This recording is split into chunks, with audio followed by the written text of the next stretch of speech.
بسم الله الرحمن الرحیم. ظلم انتهایی خوشحاله دی، انتهایی خوشحاله دی. د کې بي کې خلکو مبارک شه د دې منحوسه خلکو نه الله خلاص کړو. او زما ټول ورونو راخواست چې گورنر صاحب په اسمبلی په تحلیل کولو باندې دستخط وکړلو.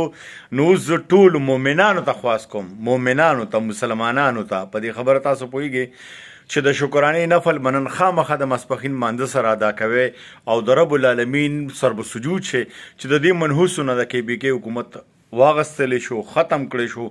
او بس دا 9.5 کاله دا خیر دی، د انسان نه غلطي کیږي. الله په قرآن کې وی خلق الانسان ضعیفا، ما انسان کمزوري پیدا کړی دی.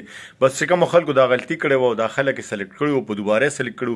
آینده دپاره خیال ساتئ چې دوی له ووټ ورنکړي او کوڅې ته درشي نو په چپلو، په بوټانو، په سپیلو وی د دې هرکلې کوي. او بله خبره ده چې ګورئ 90 ارب روپۍ صوبه قرضدارې وه او 990 ارب ته ورسوله. نو ګورئ که بل درته سم وي نو دا یو خبره تاسو کوئ، پنجاب هم په شلقولې او سند هم په شلقولې او کراچۍ هم په شلقولې. دا یو خبره یاد ساتئ چې په کې پي کې کې به تنخواګانې نه وي. اوړه شاټ په پنجاب کې په 1600 روپۍ او په کې پي کې کې په 3100 روپۍ باندې وو. او دلته چې کم دی زه تاسو ما به یا پیژنئ یا به مې نه پیژنئ، زه به نه هېر شوی. ما د محمود خان صاحب د پروټوکول ویډیو کړې وه، په هغې کې زه ګرفتار کړی وم او یو هفته زه د مردان په جیل کې وم. نو ګرانو ملګرو، دوی به وي چې موږ به پروټوکول هم نه ګرځو او موږ به سم نه کوو. او دوی چې کم دی زما ګناه دا وه چې په ما باندې بیا د دروغو FIR شو او زه ګرفتار کړی شوم په 506 کې او په 107 کې او ما هیڅ هم نه کړی. تاسو ته ښه پته ده. او د هغې ما له غټه سزا راکړله، خو ما حقیقت ویلو.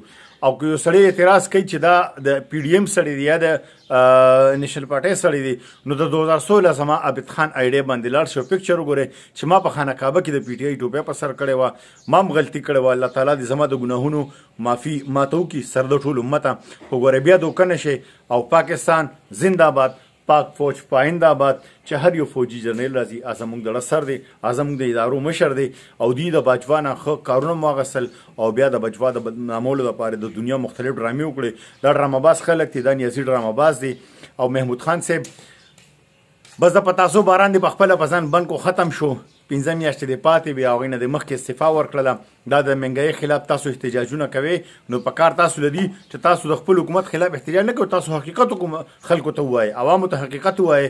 بس و سلام او عبدجان 400.